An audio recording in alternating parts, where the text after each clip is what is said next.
Véritable icône en Catalogne, comparé sans cesse à Maradona en Argentine, Lionel Messi est sans aucun doute l'un des meilleurs joueurs de l'histoire du ballon rond. Depuis plus de 13 ans, il enchante la planète foot par son génie et sa classe. Retour sur son parcours. Le petit Lionel voit le jour à Rosario le 24 juin 1987. Il est le troisième d'une fratrie de 4. Il tape ses premiers ballons à partir de l'âge de 4 ans dans les clubs locaux de Grandoli puis du Central Cordoba. C'est là qu'il est repéré par le grand club local des Newell's Old Boys que Messi intègre en 1995. 2 ans plus tard, alors que le jeune Léo parfait son apprentissage, un problème de croissance lui est détecté. Il commence alors un traitement à base d'hormones qui doit lui permettre de mesurer plus d'1,50 m à l'âge adulte. Cependant, le traitement est cher, plus de 1 000 $ par mois, et la famille ne peut pas supporter ce coût sur plusieurs années. Plusieurs agents de Rosario conseillent alors aux parents de Messi de sonder plusieurs clubs européens capables d'accueillir leur fils et de supporter le coût du traitement. Le FC Barcelone fait partie de cette liste. Après de longues négociations, les dirigeants catalans acceptent de prendre en charge le traitement de Messi et l'Argentin intègre donc le centre de formation barcelonais, la Masia, en mars 2001. Il est alors âgé de 14 ans. Pour ne pas le laisser seul, ses parents déménagent avec lui à Barcelone. Durant sa formation, Messi impressionne dans toutes les catégories d'âge.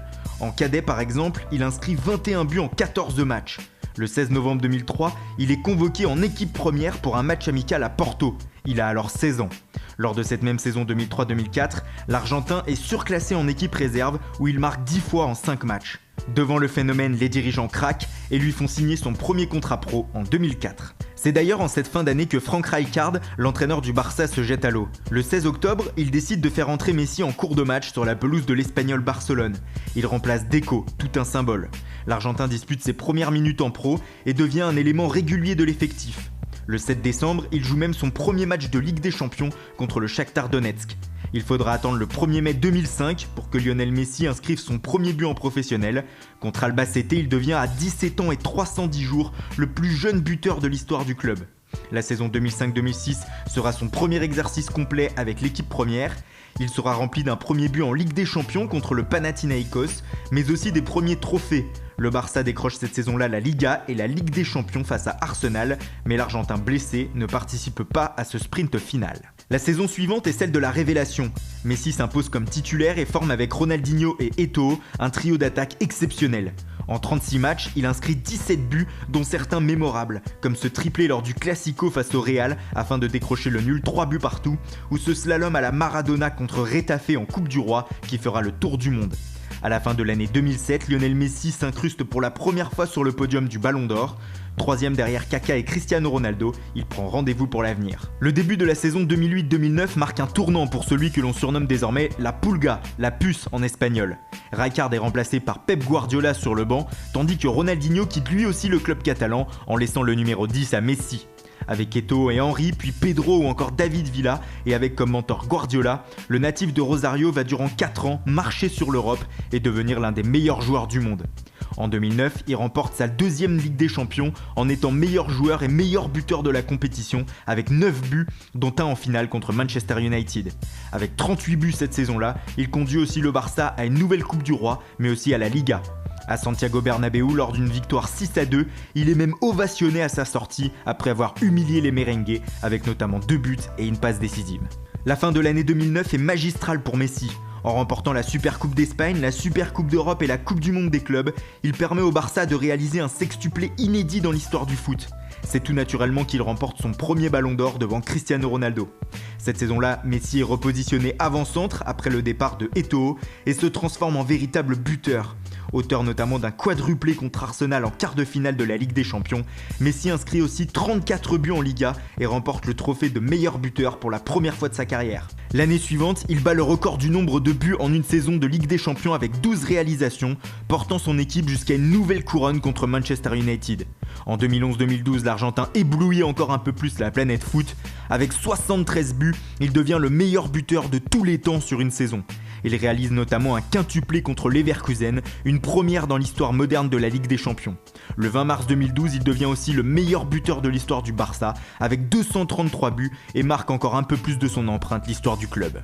Avec tous ses exploits, il remporte bien entendu les Ballons d'Or 2010, 2011 et 2012, réalisant un quadruplé historique. Guardiola met fin à son aventure avec le Barça en juin 2012. Il laisse Lionel Messi au sommet de sa carrière en termes de trophées et de statistiques.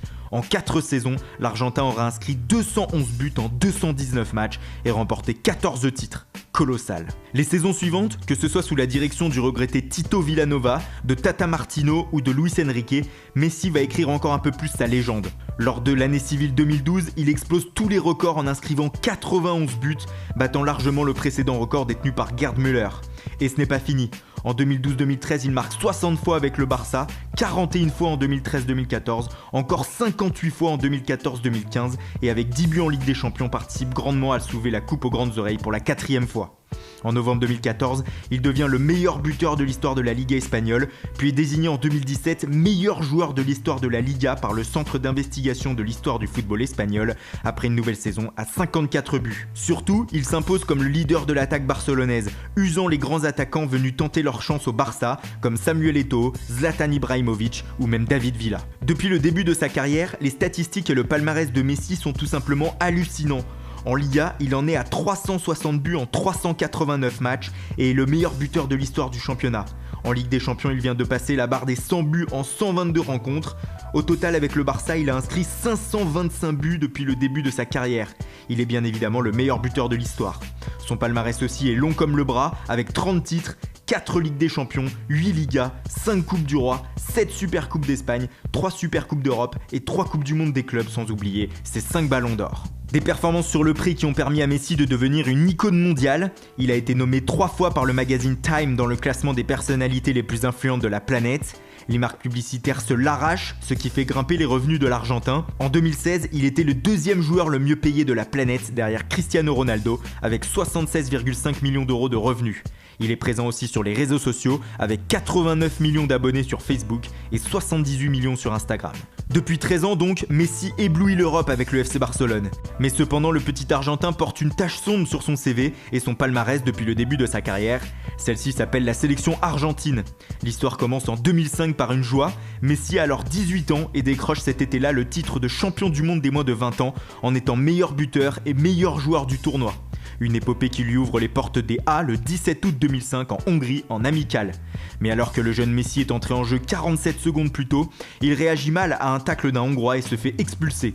Le début de la malchance avec la sélection. Sur le banc lors de la Coupe du Monde 2006 en Allemagne, Messi perd sa première finale de Copa América en 2007 contre le Brésil. En 2010, il ne permet pas à l'Argentine, entraînée alors par Maradona, de dépasser les quarts de finale de la Coupe du Monde. Un an plus tard, les Argentins sont piteusement éliminés de la Copa América jouée à domicile en quart de finale.